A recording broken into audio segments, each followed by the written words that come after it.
দর্শক শিরোনাম শুনছিলেন। আমরা আজকের আলোচনার বিষয় দিয়েছি আইন শৃঙ্খলা নিয়ে উদ্বেগ, নির্বাচনের চ্যালেঞ্জ। তাসনুভা জাবিন, আপনাকে দিয়ে আলোচনা শুরু করব, যেহেতু রুমিন ফারহানা আপা এখনও রাস্তায় রয়েছেন, কিছুক্ষণের মধ্যে আমাদের সঙ্গে যুক্ত হবেন। গত 7 মাসে একটি বেসরকারি সংস্থার হিসাব বলছে শুধুমাত্র গত 7 মাসে 117 জন গণপিটুনিতে মারা গেছেন। মাগুরার যে শিশু ধর্ষণের শিকার হয়েছেন, কিছুক্ষণ আগে তাকে লাইফ সাপোর্টে নেওয়া হয়েছে। আজকে পূর্ব ঘোষিত একবারে ঘোষণা দিয়েই নিষিদ্ধ একটি সংগঠন হিজবুত তাহরির, তারা রাজধানীতে মিছিল করেছে।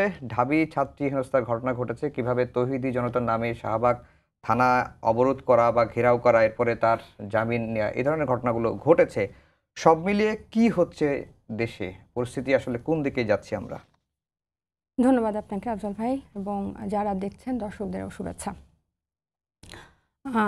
অনেকগুলো আপনি যে পরিসংখ্যানটা বললেন, আমরা সবাই খুব কাছ থেকে অবগত এই সবগুলা ঘটনার ব্যাপারে, এবং একটার পর একটা ঘটেই যাচ্ছে, কিন্তু ক্রমান্বয়ে। এবং আমি যদি আপনার এই পরিসংখ্যানের সাথে আরেকটা পরিসংখ্যান যোগ করতে চাই, গত এই বছরই জানুয়ারিতে শুধু নারী মানে কন্যা এবং নারী সহিংসতার শিকার হয়েছে 195 জন, ফেব্রুয়ারিতে হয়েছে 189 জন, 67 জন শুধু জানুয়ারিতে ধর্ষণের শিকার হয়েছে, এবং ফেব্রুয়ারিতে হয়েছে প্রায় 48 জনের মতো। এবং সার্বিক পরিস্থিতি যেরকম, এটাতে একজন বাংলাদেশের একজন সাধারণ নাগরিক, আমি যদি এখানে তো আমি একজন পার্টির পক্ষ থেকে আসছি, আমি যদি একদম সাধারণ নাগরিক হয়ে বলি, এই অবস্থা কোনোভাবেই কাম্য না এবং অত্যন্ত উদ্বেগজনক। এবং এখন যে আমরা রাজনীতির কথা বলছি, আমরা নির্বাচনের কথা বলছি, আমরা অনেক কথাবার্তা নিয়ে আলোচনা করছি, সব কিছুর উপরে এই জনমানুষের নিরাপত্তা, নারীদের নিরাপত্তা মানে সবচেয়ে টপমোস্ট প্রায়োরিটি পাওয়া উচিত বলে আমি মনে করি। এখন দেশ কোন দিকে যাচ্ছে, এটার উত্তর আসলে এরকম এক বাক্যে আমি এভাবে বলা তো সম্ভব না, কিন্তু এই যে ঘটনাগুলো একটার পর একটা ঘটছে, এবং মাগুরার এই ঘটনাটা তো খুবই দুঃখজনক। আজকে সারাদিনই আপনি জানেন আমাদের সবারই বেশ মন ভারাক্রান্ত, যে যখনই নিউজটা আমাদের ফিডে আসছিল বা টিভিতে আমরা দেখছিলাম। এবং গণপিটুনি, ডাকাতি, সব কিছু একদম অস্থির পুরা। আইন শৃঙ্খলার এই অবনতির যদি আমরা বলি, যে আমরা সবসময় কিন্তু এই পুলিশের মানে দোষ দিচ্ছি বা তাদের স্বরাষ্ট্র মন্ত্রণালয়ের দোষ দিচ্ছি, যে তারা এটাকে ঠিকমতো পরিচালনা করতে পারছেন না। এবং গত 7 মাসে উল্লেখযোগ্য মানে একটা তো যে সম্পূর্ণ ঠিক করে ফেলা, আমরা কিন্তু ওটা চাচ্ছি না, যে একটা আস্থার জায়গায় নেওয়া, নাগরিককে একটা আস্থার জায়গায় নেওয়া, যে আমরা কাজ করছি, আমার মতে আমি সেটাও কিন্তু দেখতে পাচ্ছি না।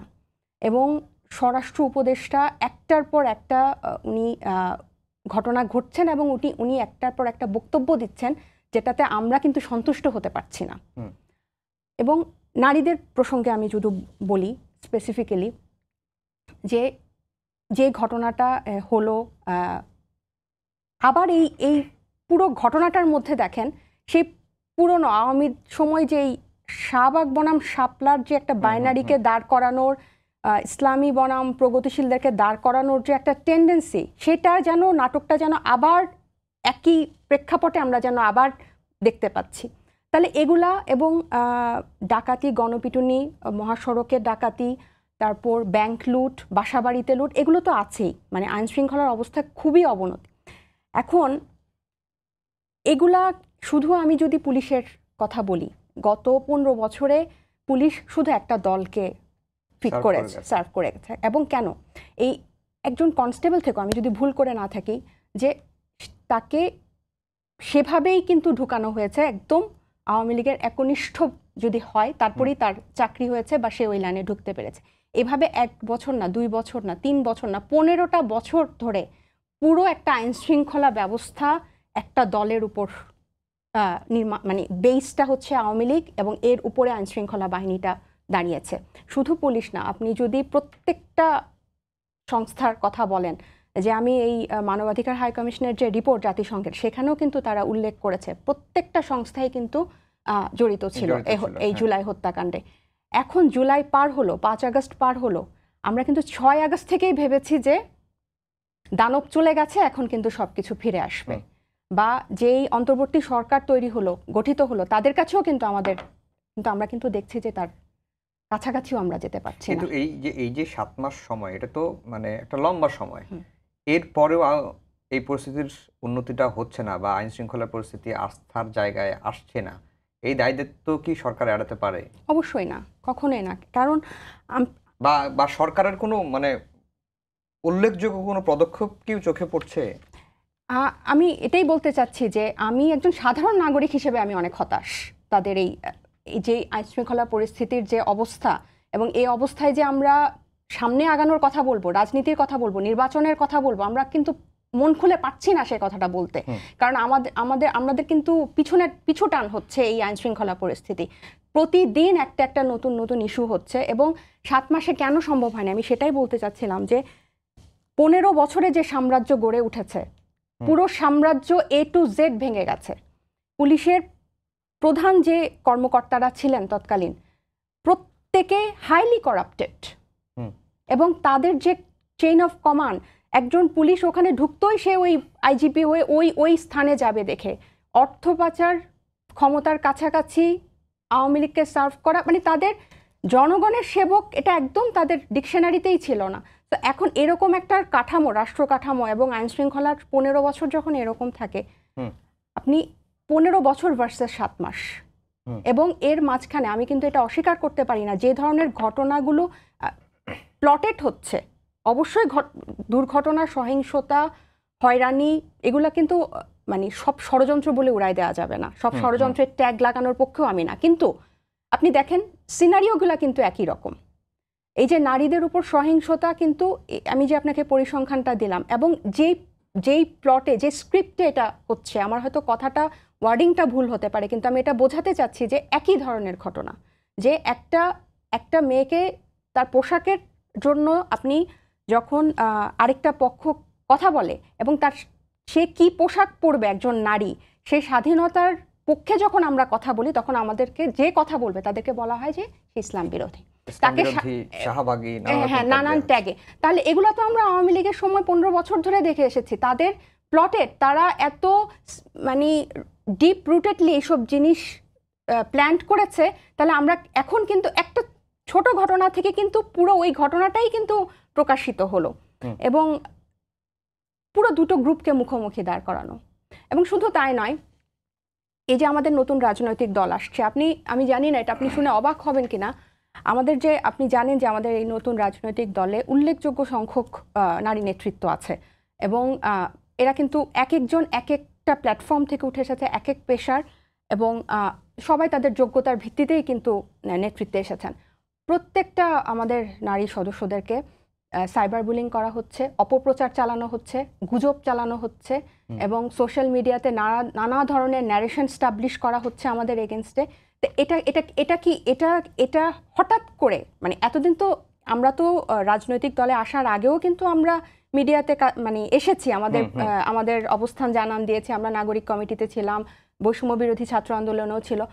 যখনই একটা পার্টি আত্মপ্রকাশ হলো, তখনই আপনি ধরে ধরে প্রত্যেকটা নারীকে আপনি সাইবার বুলিং করছেন, তার বিরুদ্ধে সব মিথ্যা গুজব, অপপ্রচার চালাচ্ছেন। তাহলে এগুলো কিন্তু আমি ষড়যন্ত্রের অংশ হিসেবেই দেখি। এবং আপনি যেটা বললেন হিজবুত তাহরীর কথা, হ্যাঁ, তারা ঘোষণা দিল অনলাইন প্ল্যাটফর্মে, দীর্ঘদিন ধরে এটার জন্য প্রচারণা চালালো, অথচ আজকে তারা এক জায়গায় জমায়েত হলো এবং মিছিলও করলো, পরে গিয়ে অ্যাকশন হলো। এটা তো আসলে অনেকে বলছেন যে তাদের যে পতাকার রং, তারা যে ধরনের গেরুয়া রং নিয়ে গিয়েছিল, এর পেছনে কোনো অন্য পার্শ্ববর্তী দেশের ষড়যন্ত্র আছে কিনা, এরকম কথাবার্তা কিন্তু আসছে। আপনি এইসব কথা কিন্তু মানুষের এই আশঙ্কাটা কিন্তু আপনি উড়িয়ে দিতে পারবেন না। আমাদের প্রধান উপদেষ্টাও কিন্তু কিছুদিন আগে বিবিসি বাংলা তার বক্তব্যে বলেছে যে একজন যে পাশের দেশে বসে আছে, হ্যাঁ, আমাদের তো সবচেয়ে বড় নৃশংস গণহত্যাকারী পাশের দেশে আছে, সে ওখান থেকে যে নানান ধরনের প্লট রচনা করবে না, ষড়যন্ত্র করবে না, এবং আমাদের তো প্রতিবেশী দেশের প্রতি আমাদের এই ক্ষোভটা আছে যে আপনারা আমাদের অভ্যন্তরীণ ব্যাপারে সবসময় হস্তক্ষেপ করে এসেছেন এবং অনেকগুলো অভিযোগও আমাদের আছে, তাহলে দেশবাসী তো এটাকে উড়িয়ে দিবে না।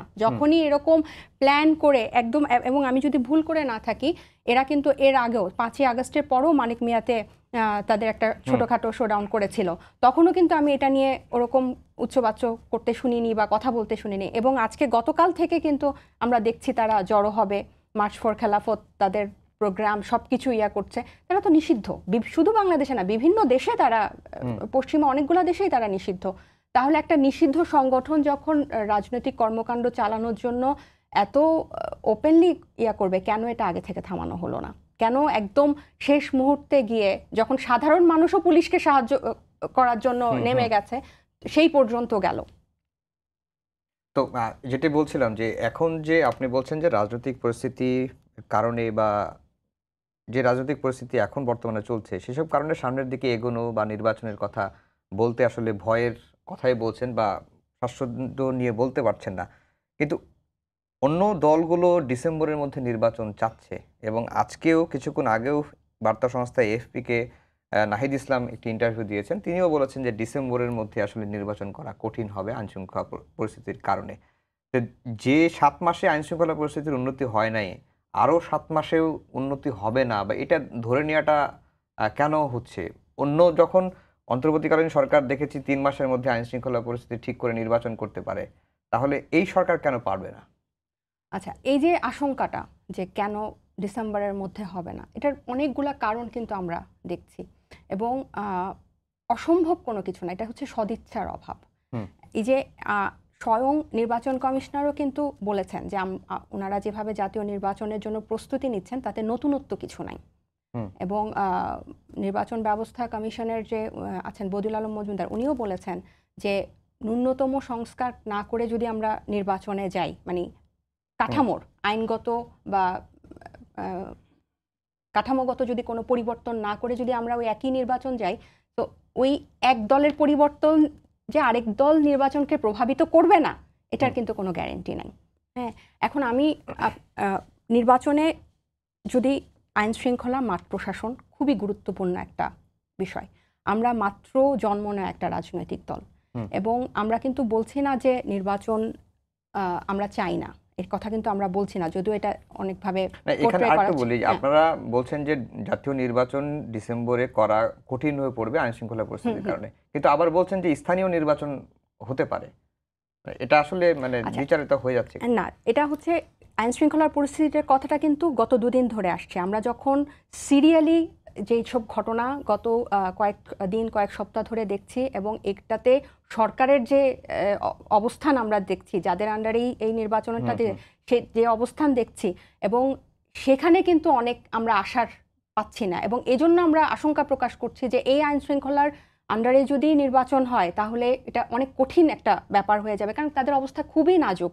এবং স্বরাষ্ট্র উপদেষ্টাও কিন্তু বলেছেন যে পুলিশ খুব মোরালি ভেঙে গেছে এবং এত আমাদের 15 বছর ধরে এবং এই 3টা নির্বাচন যেভাবে হয়েছে, পুলিশদের তো, যারা পুলিশ আছে তারা তো জানেও না যে নিরপেক্ষ নির্বাচন কিভাবে, তাদেরকে সবসময় একটা ভয় থাকে যে আমাকে হয়তো কোনো দলের আশ্রয় নিতে হবে, আমি যদি ওই দলের না শুনি তাহলে কি আমার চাকরি থাকবে কিনা বা আমার কোনো বিপদ হবে কিনা। আমাদের রাজনৈতিক সংস্কৃতিটাই তো এরকম ছিল।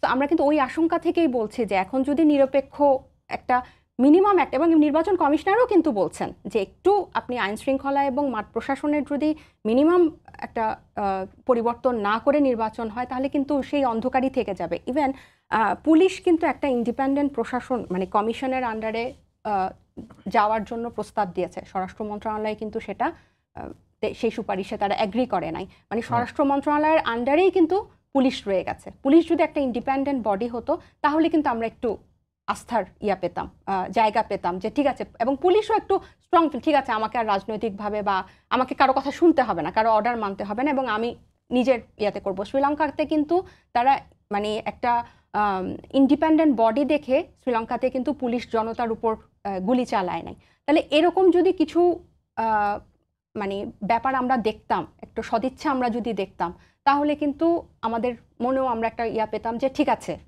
আমরা মানসিকভাবে প্রস্তুতি নিচ্ছি এবং আমরা একটা গণতান্ত্রিক প্রক্রিয়াতেই আমরা নির্বাচনের দিকে আগাবো।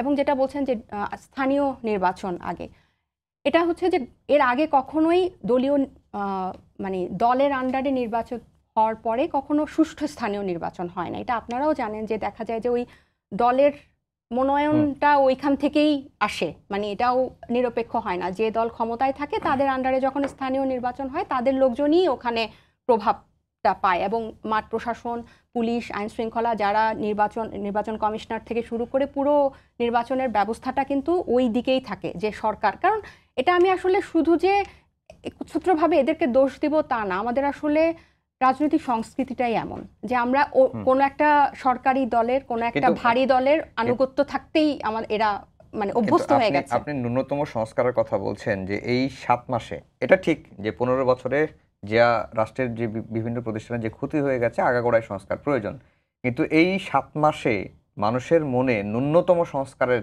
যে একটা পজিটিভ ধারণা এই সরকার কি দিতে পেরেছে? আপনি আমাকে যদি জিজ্ঞেস করেন ব্যক্তিগতভাবে, আমি মনে করি না পেরেছে। এবং এই ঘটনাগুলোতে সরকারের যে প্রতিক্রিয়া সেটাও কিন্তু খুব আশ্বস্ত করার মতো না। এবং আমরা বারবার বিচারের দাবি জানাচ্ছি, আমরা যেই অপরাধগুলা হচ্ছে সেগুলোর সুষ্ঠু তদন্ত দাবি করছি, আমরা বিবৃতি দিচ্ছি, আমরা মানববন্ধন করছি, কিন্তু মনে হচ্ছে যেন অতটুকুই। এবং বিশেষ করে স্বরাষ্ট্র উপদেষ্টার উপর আমাদের সবার ক্ষোভ রয়েছে, এবং একদম এক সপ্তাহের মধ্যে, সরকার গঠনের এক সপ্তাহের মধ্যে একজন চেঞ্জ হয়ে গেল, আরেকজন আসলো, এবং আসলোই ওনার মানে কাজকর্মেও আমরা মানে কথাতেই আশ্বস্ত হতে পারছি না। কাজকর্ম তো পরের কথা, যে ওনার কথাতেও কিন্তু আমরা আশ্বস্ত হতে পারছি না। জনগণ তাহলে একটা প্রশ্ন আসে, সেটা হচ্ছে যে যদি ন্যূনতম সংস্কারের প্রতি সরকার যে সংস্কার করছে দৃশ্যমান কোনো অগ্রগতি আমরা এখনো চোখে দেখতে পাচ্ছি না, আইন শৃঙ্খলা পরিস্থিতিও এখন পর্যন্ত স্বাভাবিক হতে পারছে না, এবং অনেকেই বলছেন যে এই ধরনের অবস্থা যদি চলতে থাকে তাহলে তৃতীয় কোনো পক্ষ সুযোগ নেয়ার বা সুযোগ নিবে এবং সুযোগ নেওয়ার চেষ্টা করবে দেশকে আরো অস্থিতিশীল করার জন্য। সেজন্য তারা খুব দ্রুত গণতান্ত্রিক প্রক্রিয়ায় ফেরত যাওয়ার কথা বলছেন। এইখানে কোনো দোষের কিছু আছে? আমাদের মানে নির্বাচনী গণতন্ত্র, নির্বাচনের মাধ্যমেই গণতন্ত্র আসে, এটা আমাদের একটা ভুল ধারণা। আপনি বিগত দিনে তাকান, আওয়ামী লীগ কিন্তু নির্বাচনের মাধ্যমেই ক্ষমতায় এসেছিল এবং এরপর 3 বছর অগণতান্ত্রিক থেকেছে, এবং আমাদের ইতিহাস কিন্তু তাই বলে। তারা নির্বাচনের মাধ্যমেই আসে এবং এরপর পুরো রাষ্ট্র কাঠামোটাকে তাদের পকেটে করে নেয়, এবং তারা অগণতান্ত্রিক প্রক্রিয়াতেই কিন্তু ক্ষমতায় টিকে থাকে।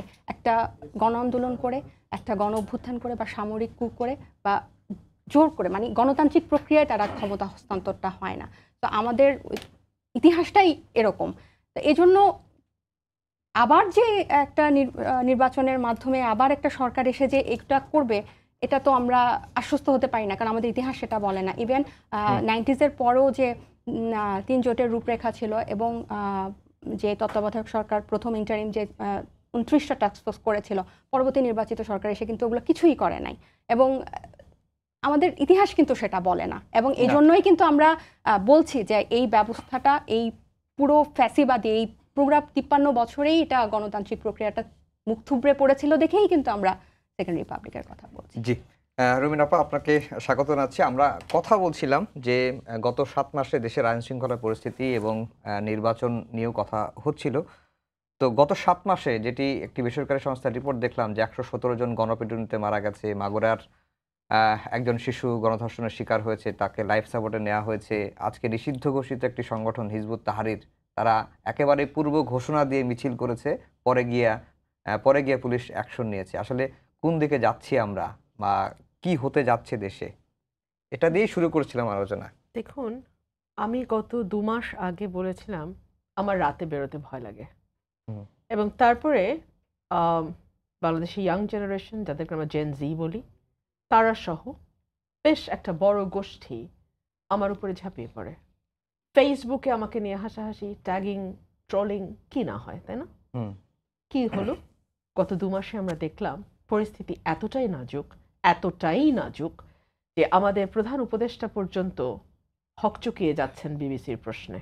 উনি হকচকিয়ে যাচ্ছেন এ কারণেই বললাম যে ওনাকে আমরা এর আগে ডেইলি নিউ এজের কবির ভাইয়ের কাছে ইন্টারভিউ দিতে দেখেছি, এর আগে আমরা বিবিসিকেও দেখেছি ওনার ইন্টারভিউ নিতে, আরও কয়েকটি জায়গায় তিনি ইন্টারভিউ দিয়েছেন। He was all relaxed, and he was calm. But এই ইন্টারভিউতে উনি উপস্থাপকের ওপরে উঠে কথা বলছিলেন, অ্যাজ ইফ প্রশ্নটা যতদূর সম্ভব ঠেকে ফেলা যায়। যখন উপস্থাপক ওনাকে আইন শৃঙ্খলা নিয়ে বলছেন, উনি বলছে সবই তো ঠিকই আছে। উপস্থাপক এক পর্যায়ে বললেন, আপনাকে পরিসংখ্যান দিচ্ছি। সেটাও দিতে ওনাকে বেগ পেতে হয়েছে। 50% ছিনতাই বেড়েছে। শুধু ছিনতাই কেন, ঢাকার মোহাম্মদপুর, মিরপুর, উত্তরা এগুলোকে এক একটা ক্রাইম জোন হিসেবে দাঁড়িয়ে যায়নি গত 7 মাসে?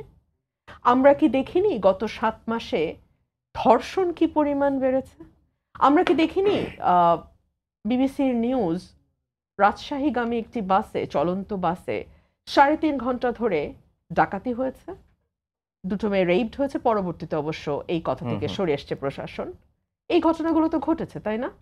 এবং আমরা একটা পর্যায়ে দেখেছি যে মব কালচার কতটুকু গেছে। গত 2 দিন আগে একজন সাবেক এমপির সাবেক স্ত্রীর বাসায় 50 থেকে 60 জন মানুষ সো কল্ড তথ্যের ভিত্তিতে গিয়ে ভ্যান্ডালাইজ করেছে। এখানে অনেকগুলো প্রশ্ন আসে। এক, তাদের এই ভ্যান্ডালাইজ করার বা এই বাড়িতে ঢুকবার আইনগত কোনো ভিত্তি আছে কি? 2, তারা পুলিশকে একটা কল করেছে, মিডিয়াকে একটা মেসেজ পাঠিয়েছে। পুলিশ কি করলো? Media was present there, thank God media was there. Police কি করলো? 3, এই ঘটনাটি ঘটলো এবং একটা প্রেসিডেন্ট তৈরি করলো। এই বাংলাদেশে কিন্তু ভাই আমাদেরকে রাজনীতির ময়দানে থাকতে হবে, এবং এটা যে কত গুণ ফিরে আসবে আমাদের গায়ে, আমার মনে হয় ন্যূনতম সেন্সেবল পলিটিক্যাল ফিল্ডে যারা আছেন, যাদের ন্যূনতম কাণ্ডজ্ঞান আছে, জ্ঞানের দরকার নাই, কাণ্ডজ্ঞান যাদের আছে, তারাই বুঝবে এই ধরনের ঘটনার ভবিষ্যৎ কি হবে, কত গুণে সেটা আবার ফিরে আসবে আমাদের গায়ে।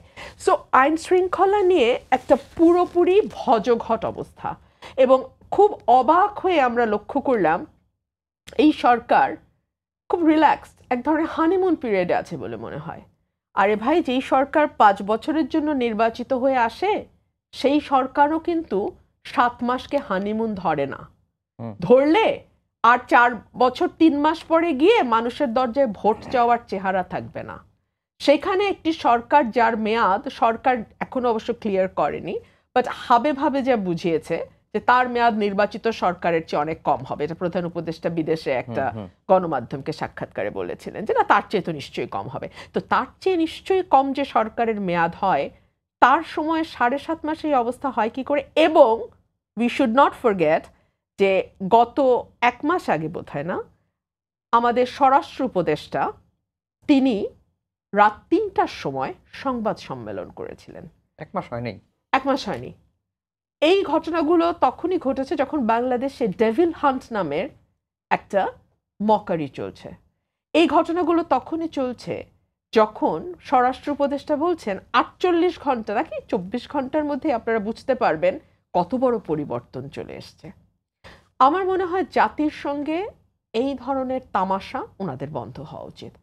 আমি আস্তে আস্তে আমার বোনের কথা শুনছিলাম, ওনার প্রথম দিকের কোনো কথা শুনবার আমার সুযোগ হয়নি। আমার বোন বলছিলেন যে নির্বাচন মানে গণতন্ত্র নয়। না, আমরা কেউ বলিনি নির্বাচন মানে গণতন্ত্র, কিন্তু গণতন্ত্রের প্রথম ধাপটা হচ্ছে নির্বাচন। উনি বলেছেন শেখ হাসিনা 3টি নির্বাচন করেছিলেন। না, শেখ হাসিনা বাংলাদেশে কোনো নির্বাচন করেননি। উনি খুব ভুল বলছেন। আপনি যদি মধ্যরাতে নিজের দলের লোকজন এবং প্রশাসন দিয়ে ব্যালট বাক্স স্টাফ করাকে নির্বাচন বলেন, আপনি যদি নিজের দলের সঙ্গে নিজের দলের কম্পিটিশন অর্থাৎ জনগণের সামনে কোনো অপশন না রাখাকে নির্বাচন বলেন, কিংবা আপনি যদি নির্বাচনের আগেই 153টি আসন নির্বাচিত হয়ে যাওয়াকে নির্বাচন বলেন, মানে সরকার গঠনের জন্য যতটুকু আসন প্রয়োজন ততটুকুকে হয়ে যাওয়াকে নির্বাচন বলেন, কিংবা আপনি যদি পার্শ্ববর্তী দেশের বিদেশ সচিবকে ঢাকায় নিয়ে এসে আরেকটি রাজনৈতিক দলের প্রধানকে চাপ দিয়ে নির্বাচনে যোগ দেওয়াকে নির্বাচন বলেন, তাহলে অবশ্য আমার কোনো কিছু বলবার নেই। তবে নির্বাচন কিন্তু এটি নয়। যে কারণে নির্বাচনের মধ্যে দিয়ে আসা সরকার এবং নির্বাচন ছাড়া সরকারের মধ্যে আকাশ পাতাল পার্থক্য। 8 থেকে 13 হাসিনা, 14 থেকে 24 হাসিনা এক নয়। 8 থেকে 13তে আপনি দেখবেন হাসিনা যতটুকু জবাবদিহিতা রেখেছিল, 14 পর কিন্তু আর সেটার কোনো বালাই ছিল না। অর্থাৎ একটি সরকার যখন সামনে কোনো নির্বাচন দেখে, তখন তার আচার আচরণ একরকম হয়। আরেকটি সরকার যখন সামনে নির্বাচন না দেখে তখন তার আচার আচরণ একরকম হয়। আমি দুটো উদাহরণ দেই, একটা বিদেশ বিষয়ক, একটা বাংলাদেশ বিষয়ক। 2008 থেকে 13-তে যখন হাসিনা সরকার ভোটে নির্বাচিত হয়ে এসেছিল, সেই ভোট নিয়ে অনেক তর্ক আছে, সেই তর্কে আমি যাব না। মোটা দাগে 8-এর নির্বাচন সকলেই মেনে নিয়েছে, বিএনপি পার্লামেন্টে গেছে। সো এই নির্বাচনটা মোটা দাগে মেনে নেওয়া নির্বাচন। এর পরপর কিন্তু হাসিনা বলেছিল তিস্তা চুক্তি না হলে আমরা তিস্তার পানি না পেলে ট্রানজিট দেব না। এইটা বলার মতন শক্তি হাসিনার ছিল, কারণ ওটা ছিল একটা নির্বাচিত সরকার। এরপর যখন 14-এর পর একটা ক্লামজি সরকার আসা শুরু করলো, যেই সরকারের কোনো জনভিত্তি নাই, আমরা কিন্তু আর দ্বিতীয়বার কোনোদিন বলতে শুনি নাই তিস্তা না পেলে ট্রানজিট দেব না।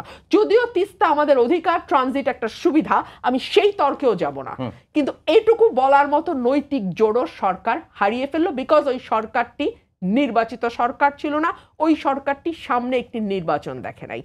সেকেন্ড, একটা আমি গ্রাউন্ডের উদাহরণ দেই। 2013 সালে একটি আইন পাশ হয়, হেফাজতে নির্যাতন এবং মৃত্যু নিবারণ আইন। সেই আইনটি 2013 সালে কিন্তু একটি নির্বাচিত সরকারের সময় হয়েছিল। সেই আইনটি পরবর্তীতে আর কোনো, আমি তার অ্যাপ্লিকেশন দেখি নাই। আইনটি চমৎকার আইন, আপনারা পড়ে দেখবেন। তার কোনো অ্যাপ্লিকেশন আমরা পরবর্তীতে দেখি নাই, বিকজ আমি স্ট্রংলি বিশ্বাস করি হাসিনার কাছে তখন ভোটের আর কোনো বিষয় অবশিষ্ট ছিল না। হাসিনা জানতো তাকে পাওয়ারে থাকতে হলে গুম করতে হবে, হেফাজতে নিয়ে নির্যাতন করতে হবে, ইলেকট্রিক চেয়ারে বসাতে হবে, তাকে মানে বিভৎস নির্যাতন করতে হবে, হত্যা করতে হবে, ক্রস ফায়ারে দিতে হবে, মানে বিচার বহির্ভূতভাবে খুন করতে হবে, ইত্যাদি ইত্যাদি ইত্যাদি। সো সামনে নির্বাচন দেখা সরকার এবং সামনে নির্বাচন না দেখা সরকারের মধ্যে দুস্তর ব্যবধান। আমি আরেকটি কথা, আমি আমার নতুন জেনারেশনের ভাই বোনদেরকে রাজনীতিতে স্বাগত জানাই, because I can see many intelligent faces, I can see many educated faces, যেটা আমরা দীর্ঘ সময় পলিটিক্স আমরা ল্যাকিং ছিল, আমরা পাই নাই। কিন্তু তারা যে চমৎকার কথাগুলো বলছেন, আমি বিশ্বাস করি মানুষ তাদের সেই কথা গ্রহণ করছে, তাই না? কেন করবে না? নিশ্চয়ই করছে। নতুন কথা, নতুন রাজনীতি, নতুন সংস্কৃতির কথা তারা বলছে।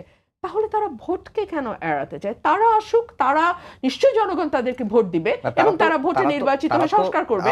আজকে যেহেতু একটি দলের যে দলের কথা বলছেন, এনসিপির আহ্বায়ক, উনি বলেছেন যে তারা ভোটের জন্য মানসিকভাবে প্রস্তুত, কিন্তু দেশের যে এখন আইন শৃঙ্খলা পরিস্থিতি, সেই পরিস্থিতিতে এই ডিসেম্বরের মধ্যে ভোট করা কঠিন হবে, এই কথাটাই বলছেন। উনি কি সরকারের কেউ?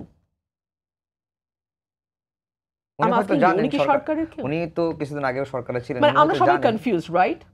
That is another problem. আমরা জানি না নাহিদ কিংবা আসিফ কিংবা মাহফুজ কিছু বললে ওটা কি স্টিল সরকার? আসিফ আর মাহফুজ তো অফকোর্স সরকার, নাহিদ কিছু বললে কি ওটা সরকার? আমরা জানি না। সো আমি ধরে নিচ্ছি উনি সরকারে নাই, কাগজে কলমে নাই। প্র্যাকটিক্যালি আছেন কি নাই সেটা পারসেপশন বলে দেবে, and perception is reality in politics. So perception আমি সরিয়ে রাখি ফর দ্য টাইম বিং। উনি কাগজে কলমে নাই, রাইট? উনি কি বললেন তাতে তো আসলে কিছু যাওয়া আসার কথা না, কথা কি? কিন্তু তারপর আমরা আলোচনা করছি, বিকজ দ্যাট পারসেপশন। আমরা এখনো সকলেই ভেতরে ভেতরে জানি কাগজে কলমে উনি থাকুক বা না থাকুক, এটি একটি রাজার দল, এবং রাজার দল যা চাইবে তা হতেও পারে। এবং আমরা তো দেখেছি আমাদের প্রধান উপদেষ্টাকে বলতে যে আমি তাদেরকে উৎসাহ দিয়েছি একটি রাজনৈতিক দল করবার জন্য। এই দলটি তার উৎসাহে গঠিত হয়েছে, এটা তিনি ক্লেম করেছেন, আর কেউ ক্লেম করেনি। এবং তিনি বলেছেন যে আমি তাদেরকে বলেছি যদি তোমরা দল না করো তাহলে আর কেউ সেটা ছিনতাই করে নিয়ে যাবে। অর্থাৎ বাংলাদেশের সকল রাজনৈতিক দলকে তিনি একদিকে রাখলেন এবং এই রাজার দলটিকে তিনি অন্যদিকে রাখলেন। এই সরকারটির আন্ডারে আমরা তো বলতেই পারি না, আমরা যারা প্রজার দল, আমরা তো বলতেই পারি যে আমরা ভরসা পাচ্ছি না নির্বাচনের। আমরা তো বলতেই পারি যে আরেকটি নির্দলীয় সরকার গঠিত হোক। এটি রাজা এবং দলটি রাজা। আপনারা বলেছেন একসময় বা কিছুদিন আগে বলেছেন, তাসনুভা জাবিন যেই কথাটি রুবিন আপা শেষের দিকে বললেন যে এটি একটি রাজার দল হয়েছে এনসিপির, কারণ হচ্ছে যে ডক্টর মোহাম্মদ ইউনূস এর অনুপ্রেরণায় এই দলটি হয়েছে এবং সরকারের বা পৃষ্ঠপোষকতার কথা তো শুনছেনই। রুবিন আপাকে ধন্যবাদ। আমি খুবই অনার্ড যে আপনার সাথে আমি আজকে টক শোতে স্ক্রিন ভাগ করতে পারছি, এটা আমার জন্য খুবই খুশির একটা ব্যাপার। আমি একটা ব্যাপারে যে নির্বাচন এড়াতে চাই, হ্যাঁ, এটা একদম ভুল। আমরা নির্বাচন এড়াতে চাই না, আমরা নির্বাচন চাই। কেন নির্বাচন চাইবো না? অবশ্যই নির্বাচন চাই, কিন্তু আমরা চাই নির্বাচনের প্রক্রিয়াটা গণতান্ত্রিক হোক। আমরা প্রক্রিয়াটার পরিবর্তন চাই এবং এর পরে ওই প্রক্রিয়ায় যে আসবে সেই। এবং আমরা এখন নতুন যে আমাদের ঘোষণাতে আমরা যেটা বলেছি যে আমরা সেকেন্ড রিপাবলিক চাই, আমরা গণপরিষদ নির্বাচনের মাধ্যমে একটা নতুন সংবিধান চাই, বা সেটা নতুন সংবিধান হোক, পুনর্লিখন হোক, যাই হোক, কিন্তু আমরা একটা গণতান্ত্রিক প্রক্রিয়ার মাধ্যমে নির্বাচন চাই। এবং আমি রুমিনা সংবিধান তো আছে, নতুন সংবিধানের আপনি দেখেন যেই সংবিধান আছে, এটা একদম আমি এক লাইনে শেষ করি, যে সংবিধান আছে এই সংবিধানের মধ্যেই কিন্তু আন্ডারেই কিন্তু ফ্যাসিস্টের জন্ম হয়েছে, মানুষের মানবাধিকার নিশ্চিত হয় নাই, এবং গত 53 বছরে কখনো ডেমোক্রেসি মানে স্টাবলিশ হয় নাই। এবং আমি বলি হ্যাঁ, এবং এই যে গণ অভ্যুত্থান, এটা একটা গণ অভিপ্রায়, হ্যাঁ, গণ অভিপ্রায় কিন্তু সংবিধান, এবং সংবিধান একটা প্রজাতন্ত্রের সর্বোচ্চ আইন। যখন সংবিধানে যা আছে সেটা গণ অভ্যুত্থান তো সংবিধান মেনে হয় নাই, এবং সংবিধানে যা আছে সেটা যখন গণ অভিপ্রায়ের বিপরীতে হয়, অবস্থান নেয়, তখন কিন্তু সেটা অসাংবিধানিক হয়। তো এই জন্য বিদ্যমান সংবিধানকে আমরা অসাংবিধানিক বলছি, এবং এটার আমরা বলছি এই সংবিধানে সব ধরনের উপকরণ আছে যে একটা ফ্যাসিস্ট হয়ে আসবে, ফ্যাসিস্ট হয়ে উঠবে। আমি আপনার প্রশ্নটা আসি, রাজার দল। তার আগে রুমিনা আপা যে বললেন যে শুভেচ্ছা জানিয়েছেন প্রধান উপদেষ্টা। আমি যখন আপনাদের গাড়ি করে আসছিলাম বাসা থেকে, আপনাদের ড্রাইভার আমাকে বললেন যে আপা কিছু কথা বললে আপনি কি মাইন্ড করবেন? আমি না। তো বললো যে আপনারা যে নতুন দল আসছেন আমরা খুব খুশি, আমরা তাকিয়েছিলাম যে একটা নতুন দল কখন আসবে। এবং আমি যখন গাড়িতে অন্যদেরকে আনা নেওয়া করি, অনেকে খুব আপনাদের ব্যাপারে নেগেটিভ বলে, ওনার কথা হচ্ছে, কিন্তু আমাদের মতো মানুষ তো চাই একটা নতুন কেউ আসুক। এখন সেটা যদি একজন এই যে বলে না যে আমাদের নতুন সংবিধান চাওয়ার কথা, আমাদের গণপরিষদ নির্বাচন চাওয়ার কথা, এটা মানুষ বোঝে না, এটা সংস্কার মানুষ বোঝে না, এগুলো আসলে বলার জন্য বলা।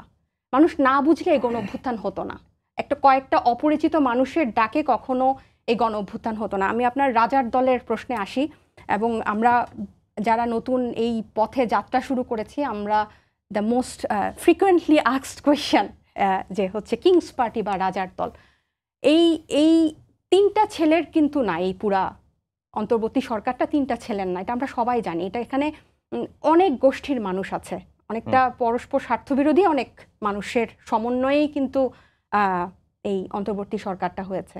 এবং যে কখন আমি কিংস বলবো যে একটা সামরিক অভ্যুত্থানের মাধ্যমে আমি কাউকে ক্ষমতা থেকে অবৈধভাবে আমি ক্ষমতা দখল করলাম, তারপর ওইটাকে বৈধতা দেওয়ার জন্য আমি একটা দল করে একটা প্লট করলাম, এটা কিন্তু এরকম কোনো কিছু না, এখানে সামরিক অভ্যুত্থান হয়নি।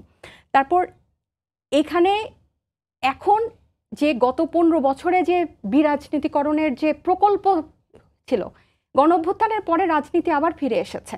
প্রতিটা রাজনৈতিক দল এখন উন্মুক্তভাবে রাজনৈতিক চর্চা করছে এখানে, এবং শুধু এককভাবে নতুন একটা রাজনৈতিক দল যে গণ অভ্যুত্থানের আকাঙ্ক্ষার পরে তৈরি হয়েছে, শুধু যে তারাই করছে তা না, আমি তার কোনো রাজনৈতিক দলকে কিন্তু দেখছি না। সবাই কিন্তু এই নির্বাচনকে রেখে, এবং অন্তর্বর্তী সরকারের সবাই বলছে যে হ্যাঁ 2টা টার্মের মধ্যে সবাই একমত হলে ডিসেম্বরে, একমত না হলে মার্চে, জুনে, হোয়াটএভার নির্বাচন হবে, এবং সবাই কিন্তু সেটার দিকেই এগিয়ে যাচ্ছে। তো এককভাবে যে আমরাই শুধু এই রাজনীতি করতে পারছি বা দল করতে পারছি এরকম না, এবং যে করবে সে কিন্তু পদত্যাগ করেই এখানে এসেছেন। এবং প্রশাসন আপনারা যদি খোঁজ নিয়ে দেখেন, এটা কি বলবো যে আমাদের রাজনৈতিক সংস্কৃতিটাই এমন ছিল, আমি যেটা আপনার একটা প্রশ্নের উত্তরে শুরুতে বলছিলাম, যে আমাদের মাইন্ডটা সেট হয়ে গেছে যে আওয়ামী লীগ নাই, তাহলে এখন তো বিএনপিকে আমাকে সার্ভ করতে হবে, because they are coming in the power. So এইভাবে কিন্তু আমরা কিন্তু ওয়েলকাম না। একে তো আমাদের সম্পর্কে যে আমির খসরু মাহমুদ চৌধুরী বলেছেন আজকে এটা বলবে কালকে ওটা বলবে, এভাবে করে করে কি নির্বাচন পিছাবে কিনা, মানে টনিংটাই এরকম যে এটা কি বলছে না বলছে এগুলো এখন সামনে নির্বাচন হলে। তো একে তো এরকম একটা দৃষ্টিভঙ্গি আমাদেরকে মুরব্বীদের একটু পেতে হচ্ছে। তারপর হচ্ছে যে নতুন রাজনৈতিক দল, আমাদের কিন্তু সাংগঠনিক বিস্তৃতটাও, মানে তারা অনেক বড় একটা রাজনৈতিক দল, তো সেই 40 বছরের ব্যবধানে 4 দিনের একটা রাজনৈতিক দল তো আর ওভাবে মাঠ পর্যায়ে প্রশাসনের একটা ইয়াও পাবে না।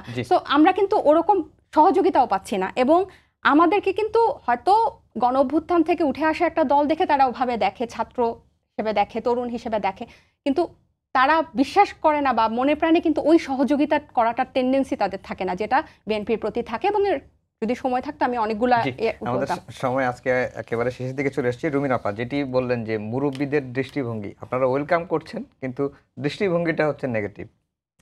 দেখুন, রাজনীতির মাঠে তো সকলেই সকলের প্রতিদ্বন্দ্বী, তাই না? একটি রাজনৈতিক দল যে নির্বাচনে যাবে, ডেফিনেটলি তার সঙ্গে প্রতিদ্বন্দ্বিতা হবে আরেকটি রাজনৈতিক দল যারা নির্বাচন করতে চাইছে। আমি এই সমালোচনা কিংবা এই বিতর্ককে আমি খারাপ চোখে দেখি না। রাজনীতিতে এটা থাকবে এবং এটার কাউন্টার ন্যারেটিভ তৈরি করাটাই কিন্তু রাজনীতির একটা বিরাট কাজ। হ্যাঁ, বয়ান তৈরি করতে পারতে হবে। সো আপনি যখন কাউন্টার বয়ান দেবেন তখন অটোমেটিক্যালি দেখেন মানুষ কার বয়ানটি নেয়। মানুষকে আমির খসরুর কথা শুনবে যে বাচ্চারা শুধু একটার পর একটা অজুহাত দিয়েই যাচ্ছে, নাকি বাচ্চারা চমৎকার করে মানুষকে বোঝাতে পারছে যে এই এই এই কারণেই আমরা মনে করছি এখন নির্বাচন হওয়া উচিত নয়। সো এটা আসলে বয়ানের যুদ্ধটা থাকবে এবং থাকাটাই অনেক বেশি স্বাস্থ্যকর রাজনীতির জন্য। যখন বয়ানের যুদ্ধ হারিয়ে যায় তখন দেখা যায় একটা স্বরই সকল স্বর হয়ে যায় এবং তখন ফ্যাসিজমটা কায়েম হয়।